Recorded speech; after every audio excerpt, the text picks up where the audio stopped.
Hey everybody, this is Claire, and this is Small Joyful Things. As always, I go out to thrift stores or estate sales, or sometimes I buy things from Craigslist, and I try to find out as much as I can about them, and I'll tell you guys about them. And I know you guys might have noticed that there are no videos over this weekend. I actually took a bit of a break because it was quite a lot of snow in BC, and we don't really get snow very often, so I spent the whole weekend making snowmen and sledding instead of making videos, so hopefully you'll forgive me for that. I've got something really good for you today. It's a bit bigger than normal, so I've had to raise the camera. I hope you're going to like it. So, I know this doesn't look like much at first glance, but this is a big ball pitcher. And, I can't even describe this thing. Is just trying to get it all into shot is a bit much. It is huge and it's incredibly round.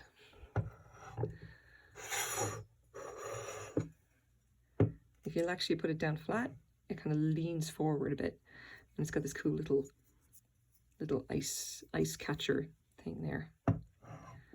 Now, if we're just gonna measure it up, this is gonna be interesting because it's so big. Okay, it's about let's say 8.5 inches long. And this is really hard to eyeball because it is round. Let's say maybe 7 inches wide.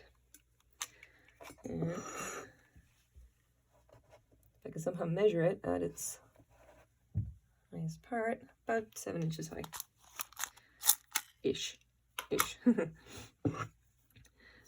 So what have we got here? It's actually, you can see that it's got this lovely blue glaze, and we do actually have a mark to help us along here. And you can see there that it says Hall with something rather indistinct and some numbers. Hard to see, unfortunately, but never fear, I've done the research. The number is 633. So what have we actually got? What we've got here is a vintage ball pitcher or ball jug. It's made by the Hall company. I've got some pretty interesting information about those guys. I ended up buying this for $7 in a thrift store. Basically, I picked it up and thought it was just the most fabulous thing I've ever seen, especially because actually when you pick it up, it's incredibly satisfying to hold it. Like, you pick it up and immediately you want to pour. It seems to be like designed for that. You want to pick it up and immediately it's very easy to just tilt it forward and pour. Like, mid-century modern, yes, but it's an astonishingly good design. And it's surprisingly light. I would expect it to be heavier considering its size, but no, it's kind of nice and happy and usable, and you can definitely, it's a very usable object. And I definitely appreciate that. I appreciate good design. But let's get back to that.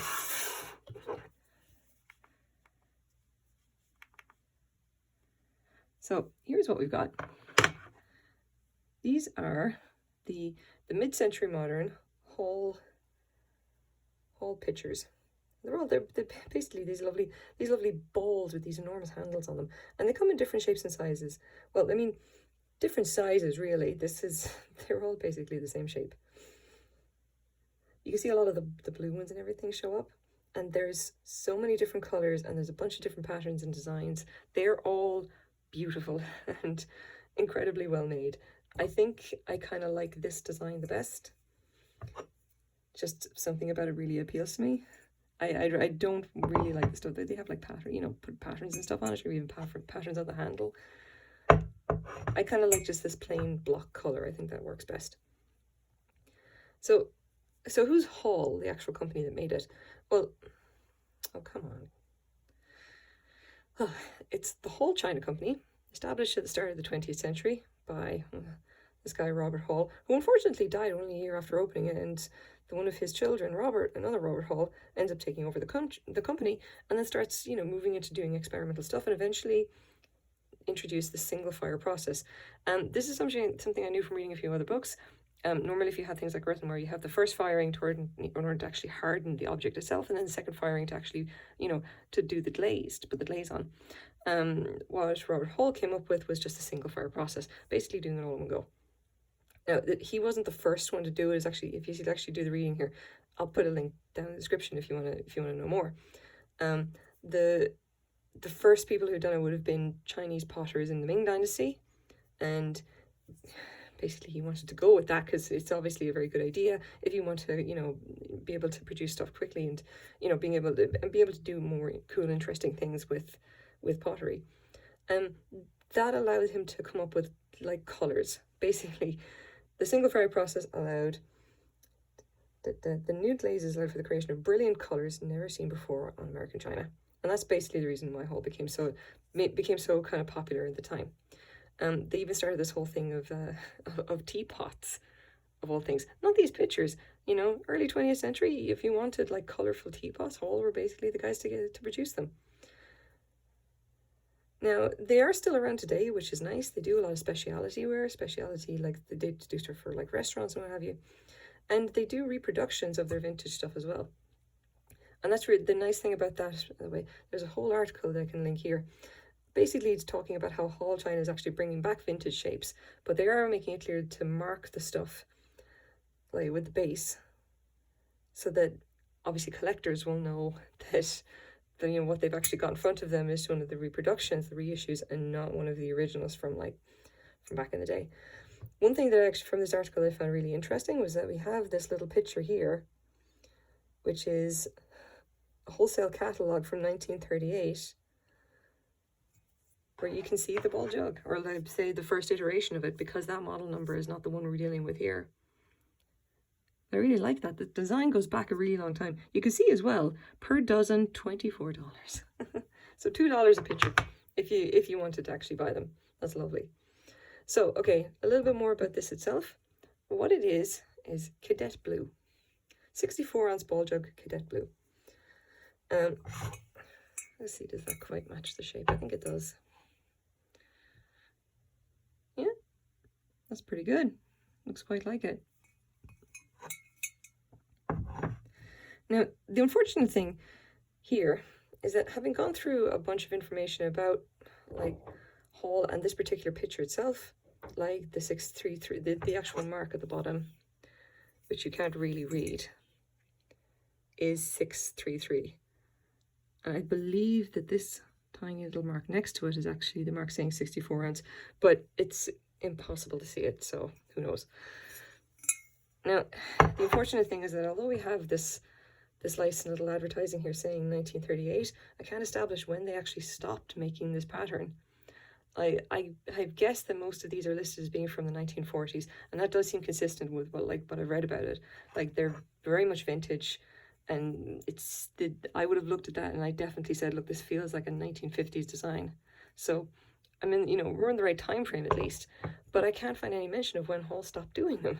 It could be that they were producing these like for years after that, or you know, and it wouldn't be unusual for some big manufacturers to do that. So we're not sure.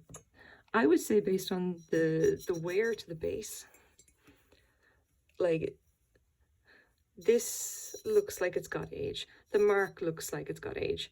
I would say that the balance of probability is that this picture is from at least the 1950s, possibly the 1940s. We're not 100% sure about that.